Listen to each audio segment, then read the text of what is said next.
Agora vou chamar para cá, o nosso tema vai ser Coral 360, agência do Grupo Laroque, apresentando o seu modelo de music business especializado em gestão artística. Vou chamar aqui Renato Jordo, Mili Paiva e Thiago Gasoli, e quem vai mediar vai ser o Flozzy Drop Times. Que isso? Alô. Todo mundo tem? Todo mundo com microfone? Bom, boa tarde ainda. E aí, tudo bem, galera? Vamos lá. A gente está aqui para mostrar para vocês o quanto um trabalho realmente 360 faz a diferença e quando você consegue enxergar todos os espectros dessa indústria, dá para você construir um negócio muito mais sólido e muito mais duradouro. Né? O Grupo Laroque faz 10 anos agora em 2025 e eles recentemente, né, há pouco tempo comparado com os 10 anos, abriram a Coral 360 e que engloba todo o grupo e ajuda a fomentar a cena brasileira como um todo, porque quando a gente pensa numa agência, a gente está pensando naquilo que se desenvolve para os outros, né, para os outros players do mercado, não só para a própria agência. Então, isso também é uma coisa, é um ponto muito importante que a gente vai falar aqui. Vamos deixar a galera se apresentar primeiro e aí depois a gente começa os temas. Vamos lá, Mili. Boa tarde, eu sou a Mili, faço parte do Grupo Laroque, completo 7 anos, né? Uma das sócias agora da Coral. Estou aí completando quase 20 anos de mercado na música eletrônica, sempre à frente, cuidando da parte mais artística, ou de bookings, parte técnica, logística. Então, estou sempre envolvida mais nessa parte. Hoje, eu estou à frente do internacional, tanto dos clubes quanto da agência. Boa. Jordo. Boa tarde, Renato Jordo. Eu mesmo já me considero no meio 360 há bastante tempo. Fiz parte da equipe de management de alguns artistas, como Dub Dogs, o Mais. Mais recentemente, fui o diretor artístico do Ultra, quando veio no Brasil em 2023. Mês passado, eu recebi também um desafio lá do palco Corona da Lady Gaga para poder fazer a curadoria. E no ano passado, conversas com a Mili, com o Thiago, recebi o convite de aceitar esse desafio, de fazer um trabalho 360 como agência. E desde janeiro estou tendo esse prazer, eu vou trabalhar com o Thiago, com a Mili, com o Silvio, com o Gui, com o Ema, a trupe toda aí. Boa. Boa tarde a todos. Sou o Thiago Grazioli, o pessoal por aí me chama de Grazi. Enfim, eu estou na indústria da música aqui já há 27 anos, de maneira profissional, né? Se for somar aqui, desde quando era hobby, é muito mais que isso. E eu atuei na maioria desse tempo como artista, produzindo música, fazendo shows no Brasil todo. Quando eu decidi dar um bypass na minha carreira artística, eu já tinha um pouco de bagagem para o universo de produção de eventos também, internacional, conversar muito com o artista e muito para a parte de estúdio com artistas internacionais também. O Silvio me chamou para entregar o time, comecei a trabalhar no time da Mili, junto com o Silvio, a Mili e eu, somos o time que estamos ali à frente do internacional e provavelmente de 80% de todas as contratações de todo o grupo Laroque. No meio desse caminho surgiu a ideia de ter a agência de DJs, que sempre foi uma coisa que eu tive vontade de fazer, mas eu não tinha braço, não tinha equipe, não tinha nada, porque eu estava muito antenado ainda em questões de estúdio, em questões de management artístico, que é o que eu faço hoje também com uma outra empresa do grupo que está associada à Coral ainda, por mais que seja indiretamente, ainda tenha essa associação. E E é isso que a gente faz. A gente trabalha em prol da venda de ingresso, festa cheia, trazer artista para o Brasil, colocar novos artistas no mercado. E é isso aí. Boa tarde a todos. Vamos lá. Eu acho que a primeira coisa que é legal, porque o próprio nome do painel, né, fala sobre essa gestão artística. E vocês fazem isso de uma maneira muito única quando comparado com as outras agências ou as outras empresas que tem dentro do mercado no Brasil, porque a primeira coisa que todo mundo pensa, pô, mas eles têm o clube, eles têm a agência, então daí todo mundo que é da agência toca no clube, e aí então, pô, monopoliza, isso não é bom para o mercado.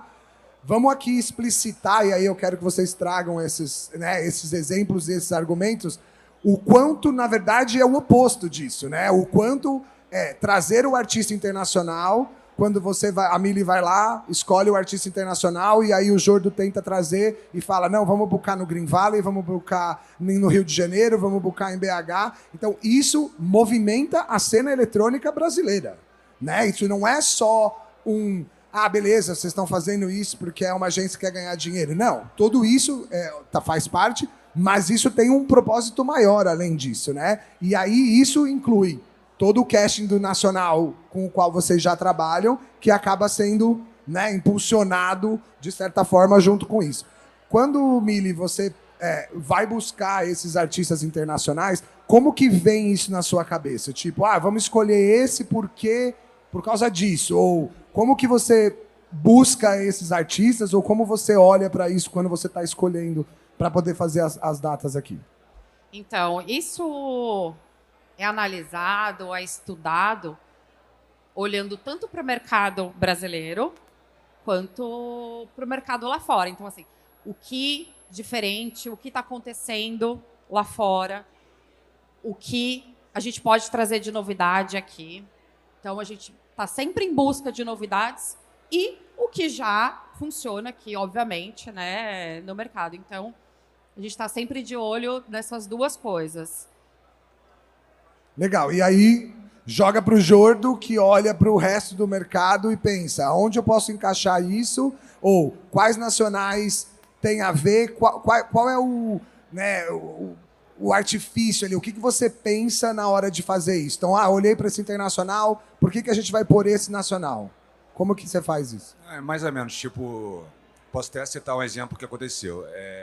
A Mili foi e fechou o artista X, né? A Mili e o Thiago fecharam o artista X por uma determinada data. E eu vejo mais ou menos noção de cachê dele, né? E entendo mais ou menos o perfil de qual clube, se ele pode tocar no Green Valley, no Arung, Maori, Privilégio e tal. E aí eu procuro as pessoas, né? O Laroque tem um ponto muito positivo, que é a flexibilidade de horário, né? Ele é um clube que pode abrir 4 horas da tarde, abrir meio-dia, 6 da tarde, 8 da noite e até meia-noite ou 5 horas da manhã. Isso flexibiliza você fazer uma dobra até meio longa, né? Tipo São Paulo, Rio Grande do Sul, por exemplo. Mais recentemente, o caso que foi claro ali foi o Wade, né? Trouxe o Wade junto com o Oliver Helders para o Laroque. E falamos com diversos contratantes, calhou que fechou aqui no Rio.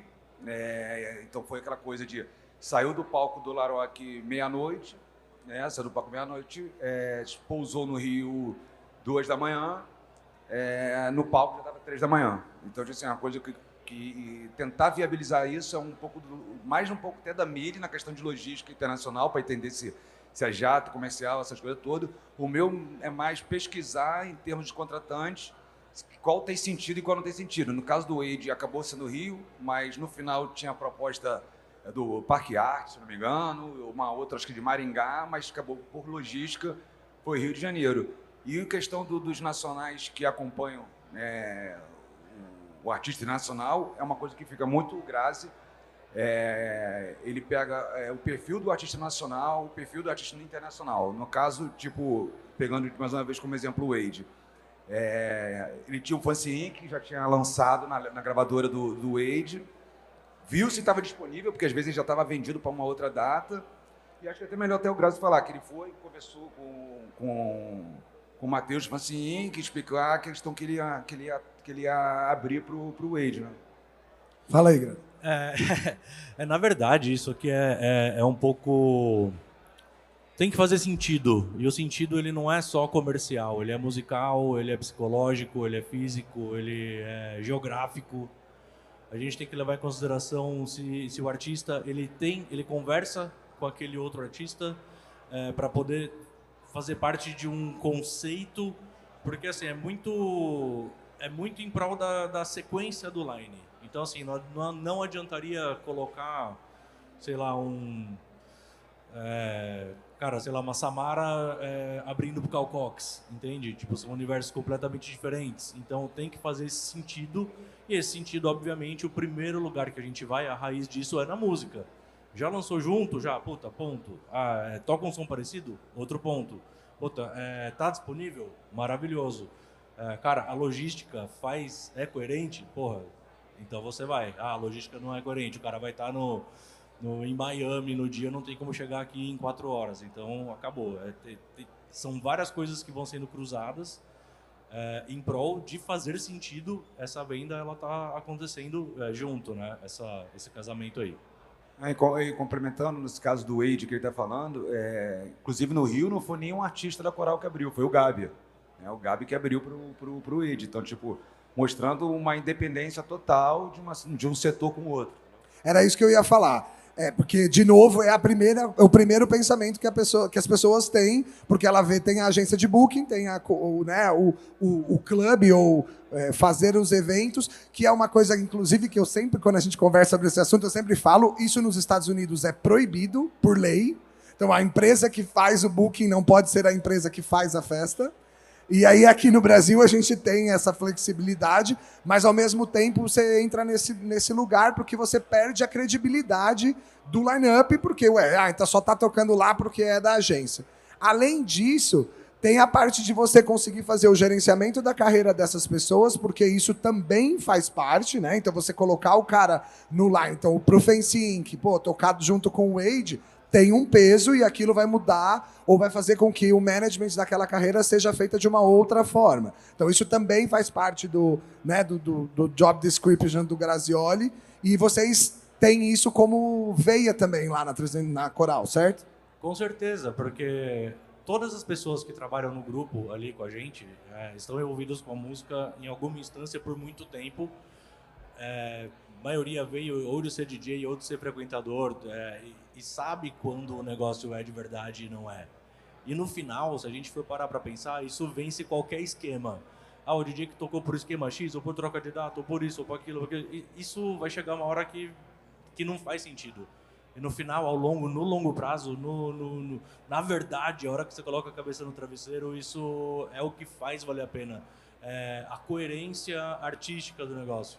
É o que faz as pessoas continuarem comprando ingresso, é o que faz as pessoas continuarem ouvindo novas músicas, indo atrás de novos artistas, tendo eventos como esse, ou vindo uma Tomorrowland para o Brasil, ou abrindo outra unidade do Laroque em outro estado, enfim, é assim que funciona. Irado. Mili, você acha... Só completar mais uma coisinha, que é muito importante. E pensando muito no cliente, né? No evento, tem que fazer sentido para os dois lados. Então, assim, tem que ser bom para o artista, abrir para algum artista internacional, ok, mas também tem que ser bom para o cliente final. O que a gente tem visto, acho que durante muitos anos isso tem acontecido, né? E eu escutei de muitos promoters isso, né? Mas não faz sentido para mim colocar tal artista, mas era interessante para a agência, para o artista, enfim. Então, a gente tem olhado isso muito no detalhe, com muito cuidado. Tem sido muito importante isso. Esse 360, quando você fala 360, as pessoas ficam pensando que você está olhando para todas as coisas, mas dentro só do seu job já tem um 360, sim, que é a logística, que é o preço, que é a disponibilidade do artista.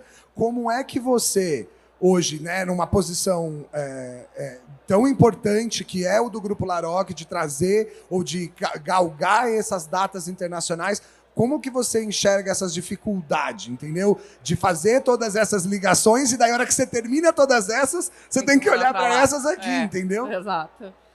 Na verdade, o desafio tem sido cada vez maior, com grandes festivais, né, internacionais vindo para o Brasil. Então, isso tem dificultado bastante.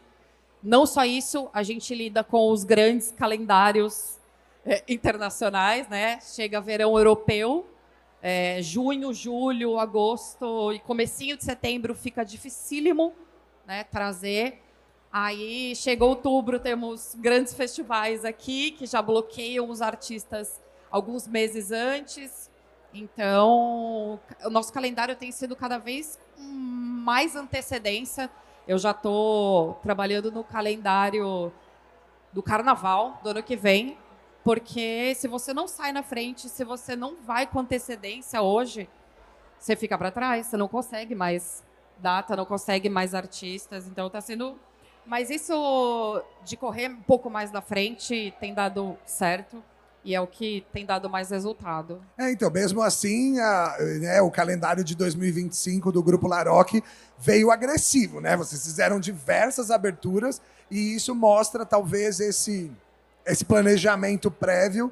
E aí eu queria trazer a parte do nacional. Se você acha que, Jordo ou Grazioli, se vocês acham que quando o internacional ele demanda uma atenção maior, o nacional fica de lado ou isso não existe? Tipo, o peso que é dado para os nacionais, ele supera pode superar o internacional em algumas aberturas. Como é que vocês jogam esse jogo? Porque também é um jogo, né, de você colocar o internacional junto com os nacionais. Como é que vocês equilibram esse jogo? Pronto. Bom, isso é muito simples. Você não vai colocar azeite né, caríssimo em cima de miojo. Da mesma forma que você não vai colocar um sorvete barato em cima de um chocolate belga. Enfim, tudo tem que estar equilibrado, porque no final do dia aquilo tem que soar coerente, que é o que eu estou falando. Tem uma mistura de um Dom Diablo com um Boss, por exemplo. Faz muito sentido. Né? Tem uma noite que vai tocar, por exemplo, um Gabi e um Ilusionais, e tem sentido. Então, tudo está dentro do que tá... do que é para ser, na verdade. A gente não pode colocar ali artistas que não estão equilibrados com o headliner, independente se seja nacional ou internacional. Eu acho que isso, por osmose, eu acho que por coerência, isso já está equilibrado. Essa é a minha opinião, não sei o que... Sim.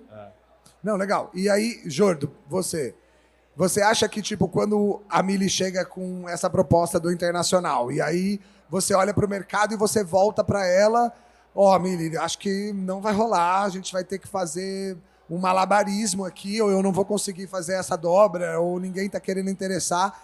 Às vezes isso é algo que faz você lutar mais por outras datas, ou tipo, isso é algo que, não, tudo bem, então entende-se que então o mercado não está preparado para esse artista, porque eu vejo a Laroque, o grupo Laroque, né, e aí a Coral junto, como muito fomentadora desse, né, de buscar trazer esses artistas. Vimos agora a Not Impure no AMI Club. Então, assim, existe esse movimento de trazer artistas novos ou artistas que não vêm faz muito tempo, ou para apresentar novas labels, apresentar novos sons. Como é que você enxerga isso quando você tem que vender isso para o outro, né, que não é o grupo? Basicamente, no início do ano, eu conversei com a maioria dos players do mercado, a Paulinha, o Vitinho, a galera do mercado, para entender tipo uma pseudo wishlist no ano de quem tinha interesse do que estava acontecendo. Peguei esses nomes todos, uns 15 nomes, passei para o Grazioli e para Milho, e basicamente com aquilo eles começaram a ir atrás do mercado e entender para poder conciliar a agenda mesmo, né? Ver onde que poderia, por exemplo, o Laroque consegue fazer essa data do Clapton, e a Privilégio Bus também consegue, porque desce no galeão, helicóptero, então tem logística, tem sentido. São coisas que estão acontecendo até agora, como a Mili falou, a gente já está desenhando isso para o carnaval, inclusive. Né? Eu vou mais na questão de campo mesmo, de conversar com os contratantes, com a turma, saber qual artista tem sentido, questão de budget, de tudo, né, e levar para ele, para meio que munir de informação, né, eles para poder falar, pô, galera, tem sentido, por exemplo, a gente tentou um tempo atrás o The Chainsmokers, por exemplo, trazer, ia ser uma dobra do Laroque com um clube no Sul. Não deu certo porque o budget esbarrou, por exemplo. Mas isso aí é uma mecânica que fica, tipo, semanal, entendeu? Semanal, Amílio, Graziola, Jordo, pô, sei lá, o Otávio falou alguma coisa de alguém que ele queira. Eu falei, não falou. Sei lá, o Cleito de Fortaleza sinalizou com o fulano, né? Às vezes até se surpreende, porque a gente está até conversando que algumas coisas que, tipo, Fortaleza, né, Belém, são praças muito fortes que, às vezes, eles querem artistas um pouco fora do espectro mesmo. Então, tipo assim, meio que te surpreende. Fala, caramba, o Maurinho de Belém tá querendo fulano. E você fala, pô, quer, né? Eu falo, cara, que loucura. Aí o Mili, pô, surpreendeu. Eu falei, esse é um dever de casa que a gente tem, mais ou menos. Entendeu? Irado, essa triangulação é algo que você está sempre aprendendo, porque você tem uma visão do que você acha que funciona, e aí a hora que você vê, não era outra coisa. Enfim, e isso é muito raro, porque a hora que você chega lá chega lá para falar com a gente, o cara vem com um pensamento que ele fala, não, eu quero tocar em São Paulo, no Rio de Janeiro. E aí você fala, amigo, não vai dar. Não dá para você tocar em São Paulo, no Rio de Janeiro. Vai ser o Laroque aqui, e eu tenho o Green Valley lá no Camboriú, e eu tenho o outro lá em Fortaleza. Então, tipo, também eu acho que, né, comente isso, Milho, eu acho, tem esse explicar o Brasil para fora toda vez que você vai fazer uma data, ou isso já é alguma coisa que vocês, né, que a gente já conquistou? Como é que é essa parte aí? Não, ainda não. Tem que explicar, tem que desenhar. Porque eles não entendem, às vezes eles não têm a noção do quão grande é o Brasil. Né? Para eles é eixo Rio-São Paulo, entendeu? Então, às vezes, até logística ali do próprio Guarujá, né? Tá próximo de São Paulo, mas não é uma logística simples dobrar com Guarujá. Então, tem que ser muito bem explicado, muito bem desenhado mesmo, porque não tem sido fácil, não, isso. É disruptivo você trazer artistas grandes numa economia, eu queria falar agora sobre essa parte, numa economia tão difícil que é a brasileira, e aí você sofrendo com o câmbio, sofrendo com todas essas demandas que vêm lá de fora, e que o nosso mercado não é a mesma, né, não é igual, não traz as mesmas especificidades. Você acha que isso também é algo que, tipo, você, além de desenhar e explicar, às vezes você tem que passar por cima para poder fazer o negócio acontecer? Eu acho que já foi pior. Hoje, eles conseguem entender um pouco mais, porque eu acho que todo contratante, quando chega lá, já chega explicando a situação do país. Né? O quanto nossa moeda é fraca, o quanto a gente sofre com isso, o quanto o ticket aqui a gente não consegue colocar um ticket alto. Então, hoje eu sinto que eles já sabem um pouco mais entendem um pouco mais da nossa realidade, né? Mas tem hora, mas assim, vai muito. Eu sinto que às vezes vai do artista mesmo. Putz, eu quero ir para o Brasil. Porque falar assim que hoje eles querem o mesmo cachê que eles ganham lá. Europa, Estados Unidos. E muitos conseguem, tá? Muitos vêm pelo mesmo valor de cachê. E aí eles falam, mas eu vou viajar, vou pegar 10 horas, 9 horas de voo, ele tem que perder. Se ele vem tocar no sábado, ele tem que sair lá na sexta. Então ele não consegue tocar lá na sexta. E ainda vem tocar, às vezes, quer vir tocar, a gente quer que eles venham tocar por um cachê mais baixo. Então, ele deixa de ganhar na sexta e ainda... Então, assim, os artistas... ainda bem, né, que o país tem conquistado os artistas, o público, porque eles também têm que querer, tá? Tem que querer muito. Tem. Irado. O que mais? A parte de management, Grazioli, você sente que hoje... a gente tem diversos artistas aqui. O que brilha para você, para um artista entrar para coral? Ou quais são os detalhes ou as coisas que você olha para você pôr um artista? Recentemente vocês colocaram, né, vocês trouxeram para o time diversos artistas novos, artistas que eram de outras agências ou artistas que estavam sem agências, e estão com um time bem nacional, super parrudo e sólido. Como é que você...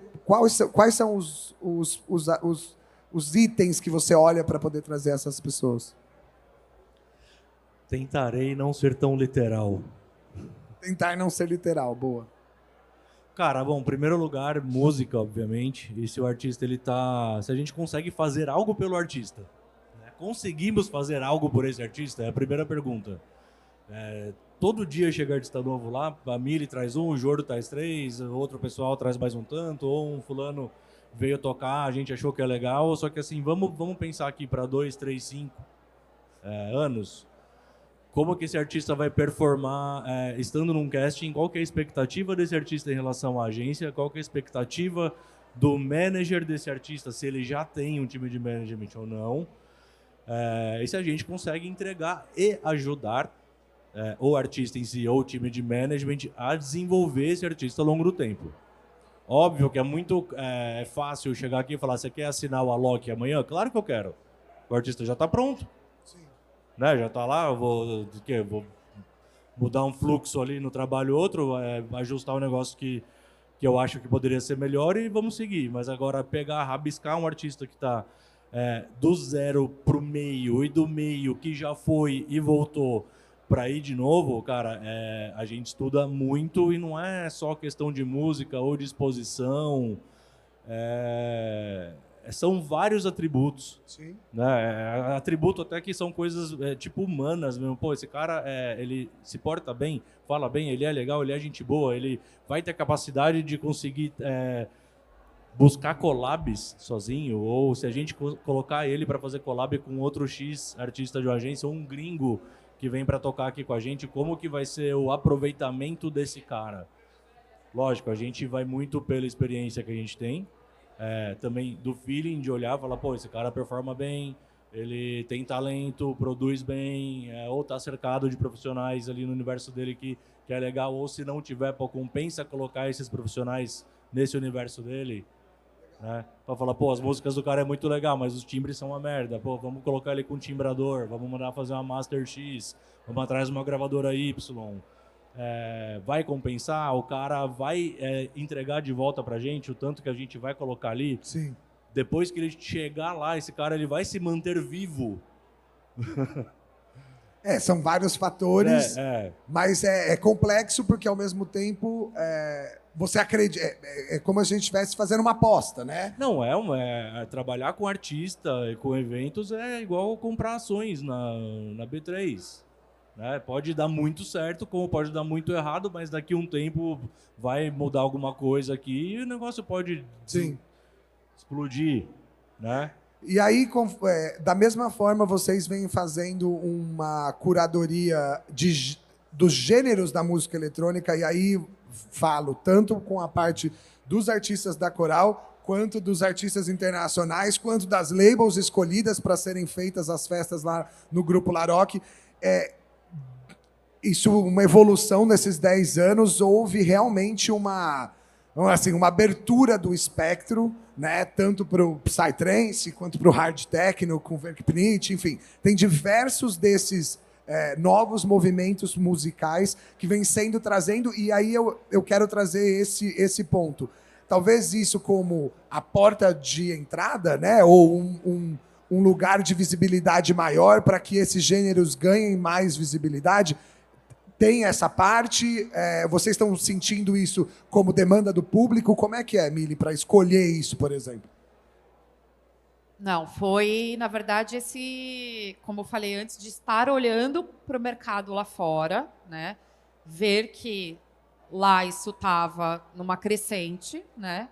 E a gente achou interessante trazer para cá. A demanda, como você citou, do hard techno, inclusive foi do Verknip, não tinha uma demanda muito grande, né? E a gente falou, putz, mas pode ser, lá fora tá quente. Vamos tentar aqui? A gente começou, sentiu um pouco no carnaval do ano passado, que a gente fez uma noite mais focada no hard techno no festival. E aí a gente resolveu trazer a Label no festival no final do ano. Então a gente vai sentindo, né, vai apostando, porque a gente acha que tem... é isso, o Brasil é muito grande, a gente precisa mostrar muito mais, precisa ter mais essa diversidade, né, dos gêneros.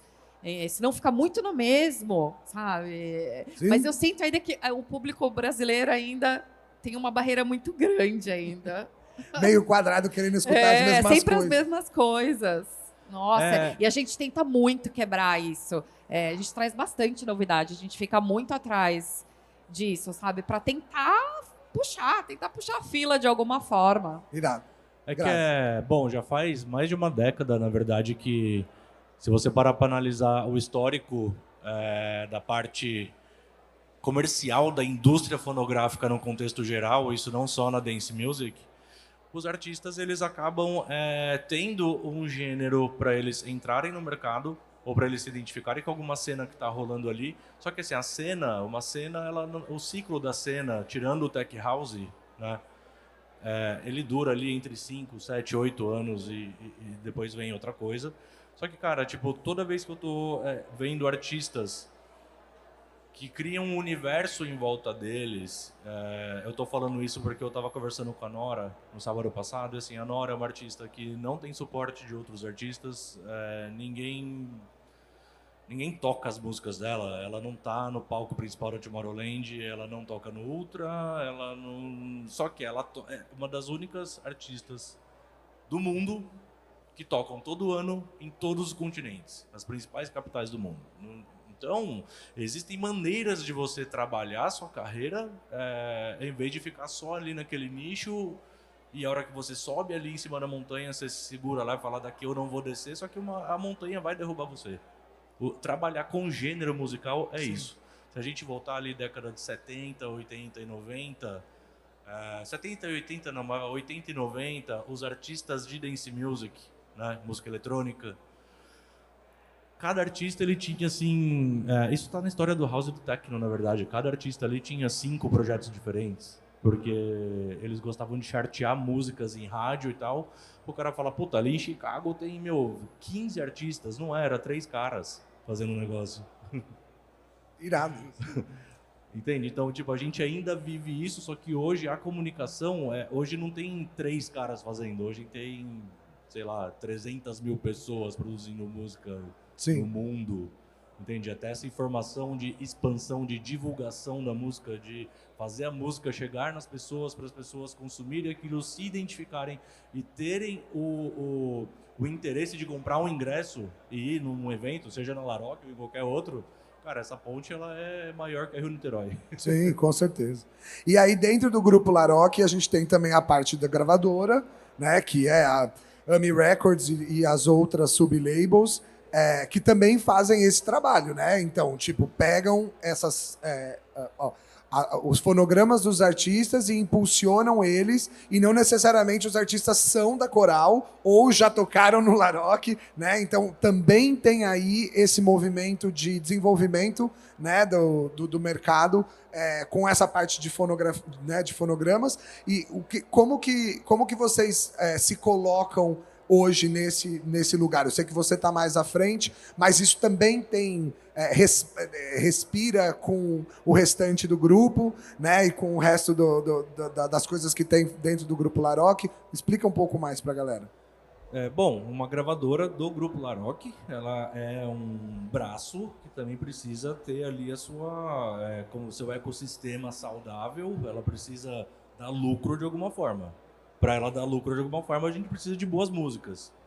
E não necessariamente só os artistas que estão na coral entregam boas músicas todo dia pra gente. A gente precisa ir atrás de outros artistas para estar em contato com artistas novos também. Sim.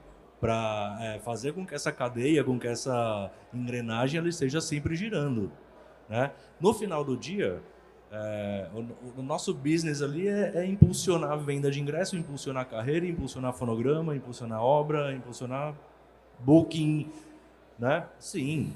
360. Sim, e não tem como a gente bater no peito e falar, cara, a gente só vai lançar artista na AMI Records ou na Laroque Records ou em qualquer outra Records dentro das 12 que a gente tem, se limitar só nos artistas da Coral. Isso já não é legal. Sim, sim. Porque não faz parte não faz parte da alma do nosso negócio ali enquanto Grupo Laroque. Né? É isso, gente. Mandem demos, tá? Pro Grazioli. Bom, vamos abrir para perguntas, que senão a gente se perde aqui. Perguntas? Você leva lá para mim? É lá, ali, ó.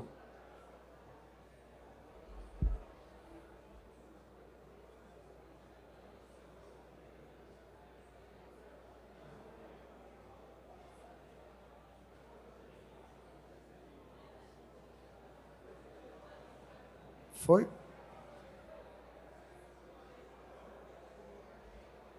Quer pegar o meu aqui?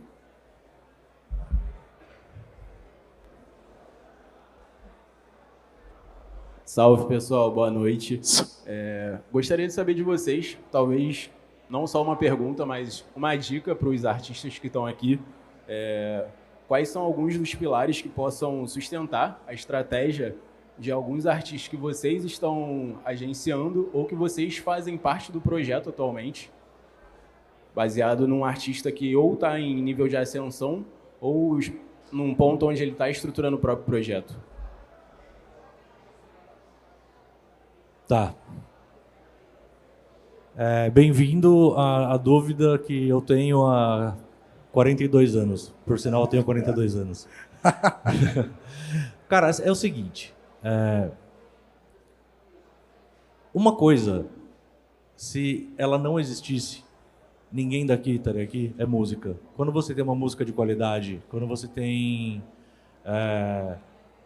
não só um talento, mas a perspicácia, a esperteza de fazer com que essa música ela chegue a tocar as pessoas, você tem tudo. Tudo.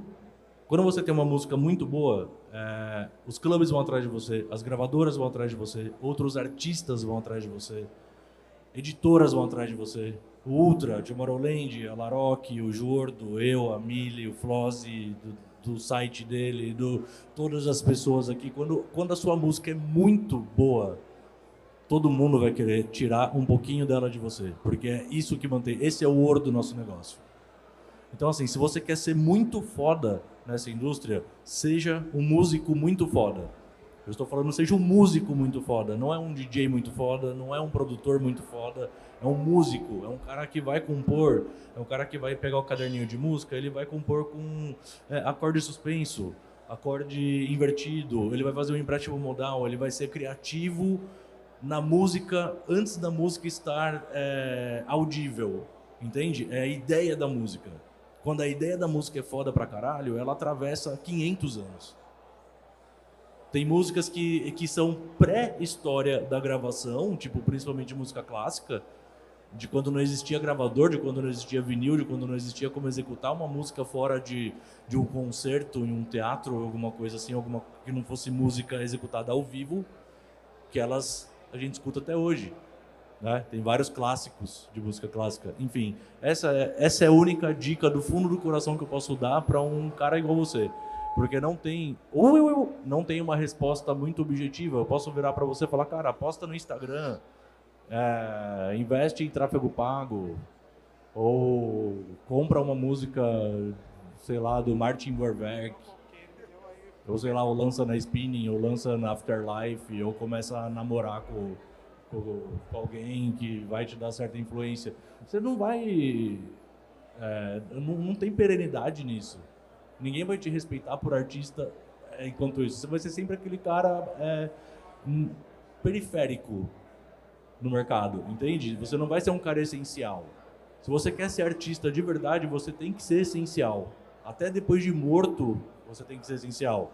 Michael Jackson, John Lennon, Avicii, exatamente. É isso, essa é a verdade. Não tem segredo, não tem romance. Tem... Jorge. Calma que ele vai complementar. Então, acho que a parte que a gente mais sai na porrada, né, Eu não tenho uma visão muito boa de música, eu não considero um especialista, bem longe disso, bem longe mesmo. Acho que pessoas aqui que trabalham ou trabalharam comigo sabem disso, Paulinha, Mili, Marcos. Eu sou muito mais atenado a mercado, né? A trabalho com mercado, a comercial, do que a música a gravadora. Eu conheço o beabá, né? Conheço o nome das principais ali, sei quem lança ali, para também não passar de ignorante no meio de uma conversa. Então, tipo assim, eu bato muito, eu vou pegar muito como um exemplo, assim, durante a pandemia, eu era da equipe do Dub Dogs, né? E talvez tenha sido o momento que eu mais trabalhei na vida, assim, disparado, sabe? Tipo, ficamos ali 2, 3 anos, acordando 7 horas da manhã, indo dormindo meia-noite. Então, por isso que a minha visão sai bastante, um pouco polêmica, né? Bastante da questão musical e entro muito mais na questão de resiliência, do querer, da verdade, porque é meio clichê falar isso. Beleza, pode ser meio clichê, mas eu estou citando um fato que aconteceu recentemente, né? A gente ficou 2, 3 anos... Eu me mudei para São Paulo na época, eu morava em Niterói, me mudei em São Paulo na época também, e era isso, era tipo... Dormir meia-noite pensando o que ia fazer no dia seguinte, porque não tinha show, não sei o que vai fazer um churrasco, chamar DJ, vai lançar a música não sei aonde, vai fazer uma live não sei onde. Então, eu peguei um exemplo real, né? Acho que todo mundo que participou, todo mundo aqui viu. Por isso que meu ponto de vista sai bastante dessa questão só de a música. É meio ignorante falar isso, né? Meio agressivo, mas eu estou vendo com dados de situações que acontecem. Então, tipo, por exemplo, o próprio Mais, por exemplo, quando a gente começou a trabalhar junto, ele fazia uma data por mês, né? Então, ele veio aquele processo todo, quero entrar em agência, falei, cara, não é momento, parará, até que, quando teve uma liquidez, ele trabalhando aquele som, não fazia o som atual, fazia um som um pouco diferente. Mas ele foi se modelando de acordo com o mercado até achar a verdade dele. E no momento que ele meio que achou a verdade dele, foi o momento que despertou o interesse de diversos players, a Denise principalmente. Foi quando ele entrou numa agência, ele já estava girando com 4, 5 datas mês, aí que ele entrou na agência. O processo, né? Entendeu? Fez o processo todo, e com a linha musical andando de mão dada com essa questão comercial, né? E aí agora vocês sabem onde que ele está. Então, tipo assim, a questão da resiliência aí, eu estou falando que foi um processo desde, sei lá, 2016, mais ou menos. Ele nunca largou a verdade, que eu falei. No meio do caminho, ele foi lapidando o tipo de som, lapidando o que ele queria, as referências musicais. Aqui várias pessoas, né, participaram desse processo e sabem que eu estou falando 100% verdade. Então, tipo, ter a questão musical é óbvio que é importantíssimo, como o Grazioli falou, mas a minha visão foge um pouco disso, de tipo, bater na pedra até a chave virar. Tipo assim, eu lembro, claro, quando o Rampa baixou a música dele, tipo assim, só faltou ele ir pro boteco, vou comemorar, tipo, porque ele viu que o caminho da verdade dele, musical, mas tipo assim, sendo resiliente, tava achando o caminho onde que ele queria estar. Entendeu? Irado, eu acho que só para complementar isso que ele perguntou, antes da sua pergunta, lá do time de vocês, a Carol Fávero, artista de tech house, quase não tem mulher no tech house, ela se destaca, aí ela tem o público, ela cria a comunidade, ela lança as músicas, então, né, ela tá dentro do ecossistema de vocês, e ela não toca em todas as noites da Laroque. Então, tipo, eu acho que essa consistência, né, e esse processo que o Jordo coloca é exatamente isso, que você tem que olhar para esses exemplos que a gente usa. Então, o Mas, a Carol Fávero, que eu quis trazer alguém que era do casting de vocês, para mostrar isso aí que você perguntou, entendeu? Tipo, ver esse processo, entender essas dinâmicas e seguir o seu, porque também não adianta copiar, porque cada um tem a sua verdade, né, a sua vida. Vai, pode ir. Olá, tudo bem? Boa noite. Eu me chamo Leonardo, o nome do meu projeto é Purple Crew. E a minha dúvida ela é referente ao seguinte. A gente levantou um debate na questão anterior sobre a musicalidade do artista e o outro debate do posicionamento de mercado e qual é a análise dele do que está acontecendo no nicho e como ele pode se posicionar sem perder a identidade dele. Então, quando eu fui fazer o meu projeto, eu visualizei a questão da criação da comunidade, porque até o painel anterior, ele avaliou que primeiro você vai conquistar o seu bairro, a sua cidade, o seu estado, e a grande pergunta que eu quero trazer é o seguinte: na parte que eu criei o meu projeto, eu visualizei na criação da comunidade, no grupo do WhatsApp, da blusa que representa o projeto, a bandeira que defende qual é a ideia, tanto que a frase nas costas da minha blusa é Funk, Jams, Embrace House Music, para acabar com esse debate de o que é melhor e abraçar o que é o verdadeiro som. Então, minha grande questão é o seguinte: avaliando que você tem, ao mesmo tempo, a visão de mercado que você vai se posicionar e, ao mesmo tempo, a sua criação artista musical, onde você consegue atrelar esses dois universos para que você consiga criar sua comunidade e ser eterno como um Vintage, um Avicii e qualquer outro grande artista que passou pela história da eletrônica.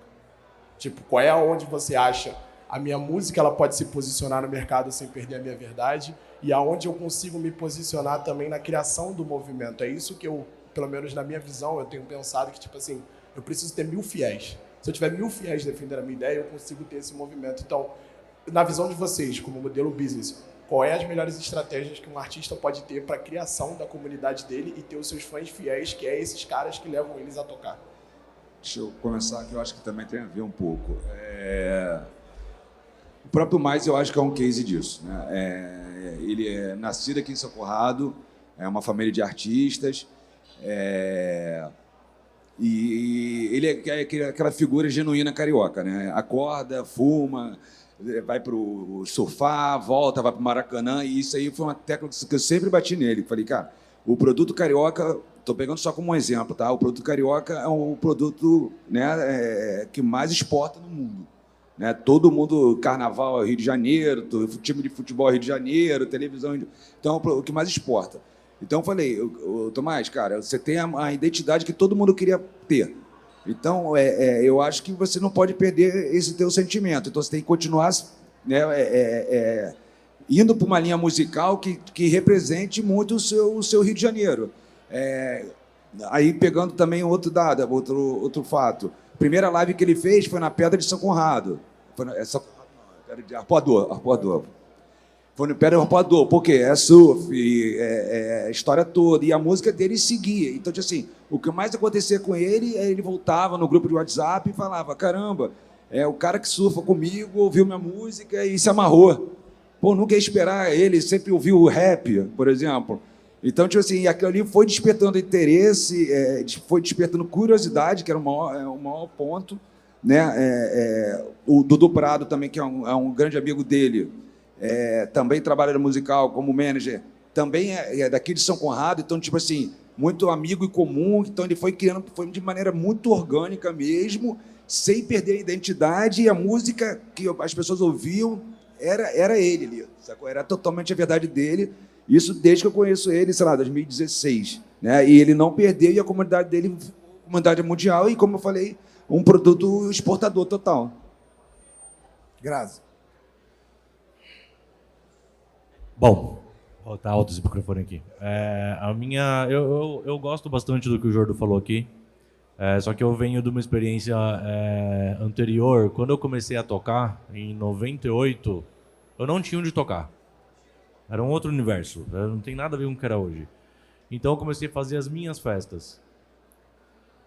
E os discos que eu tinha, que não eram muitos, a galera aqui, os meus amigos que começaram a ir nas minhas festas, eles começavam a gostar daqueles discos, e uma coisa eu aprendi desde cedo, que uma cena, ela começa através do sistema de som.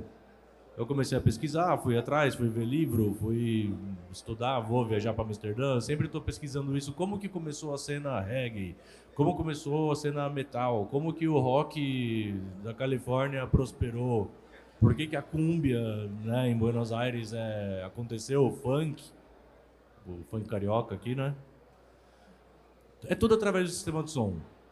Sempre. Então, essa é a raiz. Quando você pega essa raiz e você passa a analisar a sua música sendo executada num PA Você que é o músico, que é o artista, você começa a ir atrás de pessoas, falar, olha, isso aqui é legal, porque, bom, tem uma coisa que é fato no mundo, né? O artista que mais dá bem é o artista que sabe falar bem de si próprio. Isso é regra para qualquer um. Enfim, outro tópico. Quando você tem um espaço para as pessoas irem ali apreciar o que você está fazendo, você já tem mais do que meio caminho andado, porque essa festa que é pequena para, sei lá, 30, 50 pessoas, ela pode se tornar um evento bacana, ela pode virar uma street parade, ou pode virar uma noite fixa em um clube, ou pode acontecer outras coisas, ou outros DJs podem vir querer tocar aqui e você faz um intercâmbio. E começa assim, quando você tem um som diferente, que imagino que seja o seu caso, por isso que você está perguntando, se você tocasse Tech House, você saberia exatamente para onde ir. Tem muitas festas de Tech House no país inteiro, então você sabe quem são as pessoas, quem são os DJs, quem são as collabs que você tem que fazer, quem são, né, as gravadoras que você tem que mandar demo. Quando você tem um tipo de som diferente, já muda muito. Aí o negócio começa a dar raiz, por isso que eu comecei falando do início através do sistema de som. Essa é a minha opinião, é um pouco da escola que eu tive. Oi, é isso. Mais uma pergunta para finalizar? Não? Eu queria só adicionar isso que você falou, porque no outro painel a gente falou sobre a criação de comunidade e o quanto isso era importante para os artistas para poder conseguir desenvolver, mas às vezes você não precisa criar a sua comunidade, mas sim entrar em uma comunidade que já existe, ou que outras pessoas já estão fazendo um som sobre aquilo. Então, tipo, a própria Laroque criou diversos desses movimentos com a label party de Psytrance, com a label party de EDM, com a label party, entendeu? Então, tipo, dá para você se aproximar de um lugar onde você consiga fazer parte de um ecossistema, ao invés de pensar, pô, eu não tenho força ou eu não consigo criar o meu próprio ecossistema sozinho. Então, acho que só para complementar o que você falou, porque a gente falou isso no outro painel. Só um detalhe também mais para finalizar.